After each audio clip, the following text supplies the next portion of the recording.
Appreciate you joining me today. I hope you're having a good day. We're going to be looking at the very tail end of Exodus today. The tabernacle has been finished, and now we have the glory of the Lord being spoken about. Today's hymn is the hymn, Let the Lower Lights Be Burning. Brightly beams our Father's mercy from the lighthouse evermore, but to us He gives the keeping of the lights along the shore. Let the lower lights be burning, send a gleam across the wave. Some poor fainting, struggling seaman, you may rescue, you may save. Let the lower lights be burning. Passage, Exodus 40, verse 34. Then the cloud covered the tabernacle of meeting, and the glory of the Lord filled the tabernacle. And Moses was not able to enter the tabernacle the tabernacle of meeting, because the cloud rested above it, and the glory of the Lord filled the tabernacle. Whenever the cloud was taken up from above the tabernacle, the children of Israel would go onward in all their journeys. But if the cloud was not taken away, then they did not journey till the day that it was taken up. For the cloud of the Lord was above the tabernacle by day, and fire was over it by night, in the sight of all the house of Israel, throughout all their journeys. And of course, the hymn probably calls to your mind when the Lord's in the Sermon on the Mount, that the Lord is called, of course, the light of the world, but then we are also spoken of as we reflect the Lord's light. Let your light if I could speak today, let your light so shine before men that they may see your good works and glorify God. And that's, I believe, in view of the hymn, Let the Lower Lights Be Burning. But it begins with, brightly beams our Father's mercy from the lighthouse evermore.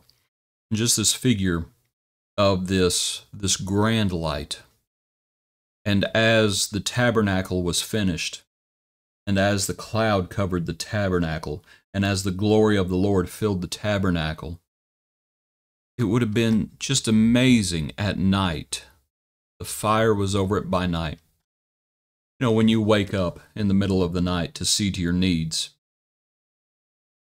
and sometimes perhaps a storm has woken you up, and the power's out, and it's just pitch dark, and any light that is normally in your house perhaps isn't. And just imagine Israel. There they are in a wilderness, in a strange land. And if they woke up by night, or before they went to bed, or when they woke up before the sun rose, and they could look off at the tabernacle and they could see that fire. They could see the fire above the tabernacle. And think about what comfort that would have given them. That the Lord was with them. That if they looked by day, you have the cloud, and by night you have the fire. Might think about calling to mind when they fled, when Pharaoh was chasing them, and when they get to the Red Sea and they're so scared. And the angel of the Lord was there, the cloud and the pillar.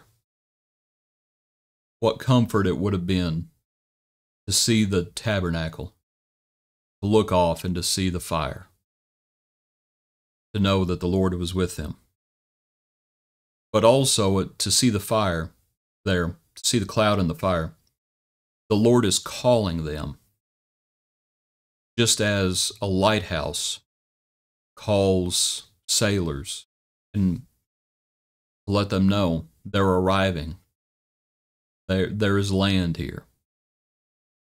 That the Lord is calling them and reminding them that the Lord is with them, that they need to be careful, but that He is calling them to be holy as He is holy, just like the Lord calls us to be holy as He is holy. and that have this reminder.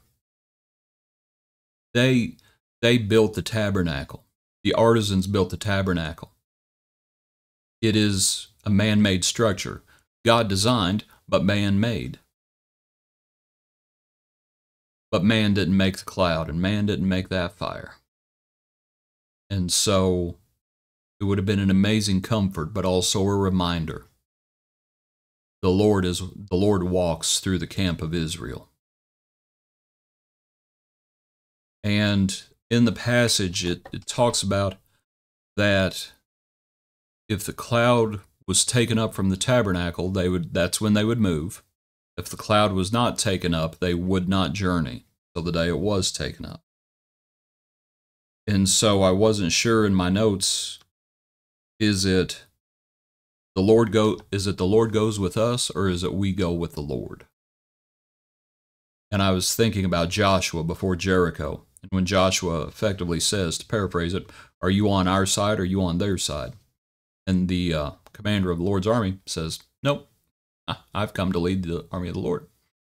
The question is not, is the Lord on our side? The question is, are we on the Lord's side? And the Lord is leading them. The Lord is not following them. The Lord is leading them. So as we go about our lives, what comfort is it that brightly beams our Father's mercy from the lighthouse evermore? It is a great comfort. And the Lord calls us, and the Lord uses us to call others as He gives us the keeping of the lights along the shore. We are those lesser lights. We are those lesser lights. And you don't know who you're going to save. And of course, we need to save ourselves from this perverse generation, Acts 2. But we also try to save others, because our Father's mercy is bountiful. And so we go with Him.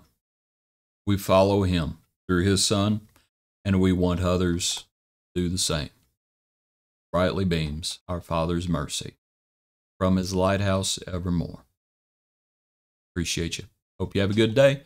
Join us tomorrow for another portion of our daily praise.